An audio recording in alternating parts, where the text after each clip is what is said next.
ಒಂದು ಜನಾಂಗದ ಕನಸುಗಳನ್ನು ಹೊತ್ತೊಯ್ಯುವ ಮೌನ ಸಾಕ್ಷಿ. 1924 ಫೆಬ್ರವರಿ 12. ಮೈಸೂರು 3ನೇ ಕಾನೂನಿನ ಪ್ರಕಾರ ಒಂದು ಸಂಘ ಅಧಿಕೃತವಾಗಿ ನೋಂದಾಯಿತವಾಯಿತು.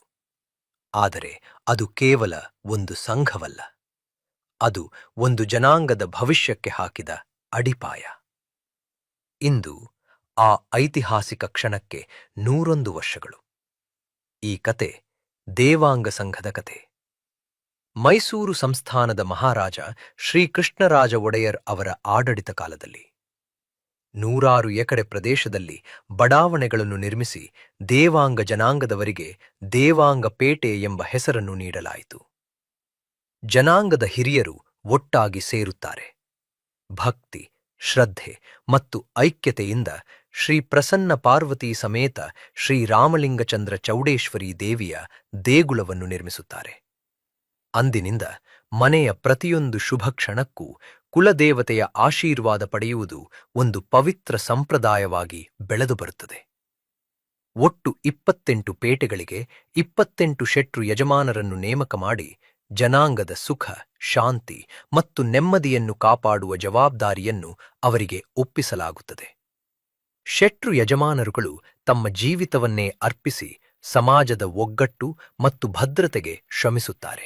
1903ರಲ್ಲಿ ದೇವಾಂಗ ಜನಾಂಗದ 10 ಮಂದಿ ಒಟ್ಟಾಗಿ ಸೇರಿ ಮದುವೆ ಹಾಗೂ ಇತರ ಶುಭ ಸಮಾರಂಭಗಳನ್ನು ನೆರವೇರಿಸಲು ಅನುಕೂಲವಾಗಲೆಂದು ಗವೀಪುರದಲ್ಲಿ 10 ಮಂದಿ ಛತ್ರವನ್ನು ನಿರ್ಮಿಸಿದರು.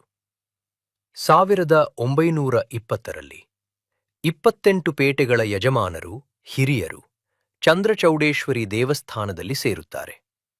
ಪ್ರಶ್ನೆ ಒಂದೇ: ನಮ್ಮ ಜನಾಂಗದ ಮುಂದಿನ ಹಾದಿ ಏನು? ಉತ್ತರ ಸ್ಪಷ್ಟ: ಶಿಕ್ಷಣ, ಐಕ್ಯತೆ, ಸಂಘಟನೆ. 1921ರಲ್ಲಿ 1,500 ರೂಪಾಯಿಗಳನ್ನು ಸಂಗ್ರಹಿಸಲಾಗುತ್ತದೆ. ಆದರೆ ಕಾಲ ಅನುಕೂಲಕರವಾಗಿರಲಿಲ್ಲ. ಸಂಘ ಸ್ಥಾಪನೆ ಆಗಲಿಲ್ಲ. ಆದರೆ ಕನಸು ನಿಲ್ಲಲಿಲ್ಲ. 1923 ಡಿಸೆಂಬರ್ 23 ಒಂದು ಉಪಸಮಿತಿ ರಚನೆಯಾಗುತ್ತದೆ. ಕರಡು ನಿಬಂಧನೆಗಳು ರೂಪುಗೊಳ್ಳುತ್ತವೆ ಮತ್ತು 1924 ಫೆಬ್ರವರಿ 12 ದೇವಾಂಗ ಸಂಘ ಅಧಿಕೃತವಾಗಿ ನೋಂದಾಯಿತವಾಗುತ್ತದೆ. ಸಮಾಜದ ಹಿರಿಯರ ಸಹಿ ಒಂದು ದಾಖಲೆ ಮೇಲೆ ಮಾತ್ರವಲ್ಲ, ಇತಿಹಾಸದ ಮೇಲೆ ಬೀಳುತ್ತದೆ. ಸಂಘ ಸ್ಥಾಪನೆಗಾಗಿ 2 ವರ್ಷಗಳ ಹಿಂದೆಯೇ ಜನಾಂಗದವರಿಂದ ಸಂಗ್ರಹಿಸಲಾಗಿದ್ದ 1,500 ಮೊತ್ತವನ್ನು ಸಂಘದ ಮೂಲಧನವಾಗಿ ಬಳಸಲಾಯಿತು.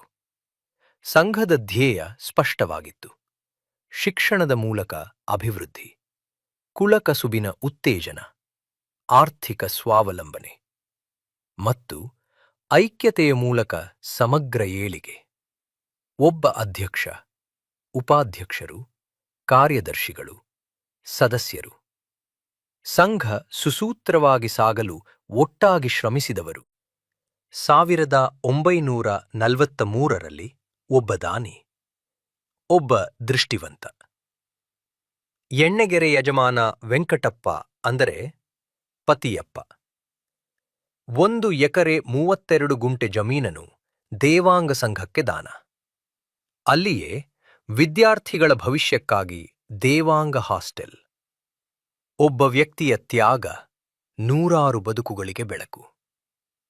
ಕಾಲ ಸಾಗುತ್ತದೆ. ರಜತ ಮಹೋತ್ಸವ ಭವನ, ಸುವರ್ಣ ಮಹೋತ್ಸವದ ನೂತನ ವಿದ್ಯಾರ್ಥಿ ಭವನ, ಪತಿಯಪ್ಪ ಭವನ, ಶಾಲಾ ಕಟ್ಟಡ, ಪದವಿ ಪೂರ್ವ ಕಾಲೇಜು, ದೇವಾಂಗ ಮಾರುಕಟ್ಟೆ, ದೇವಾಂಗ ಟವರ್, ಪತಿಯಪ್ಪ ಟವರ್, ಕಾನೂನು ಮಹಾವಿದ್ಯಾಲಯ, ದೇವಲ ಮಹರ್ಷಿ ಉತ್ಸವ, ಗಾಯತ್ರಿ ಪೂಜೆ, ದಾಸಿಮಯ್ಯ ಜಯಂತಿ, ಪ್ರತಿಭಾ ಪುರಸ್ಕಾರ.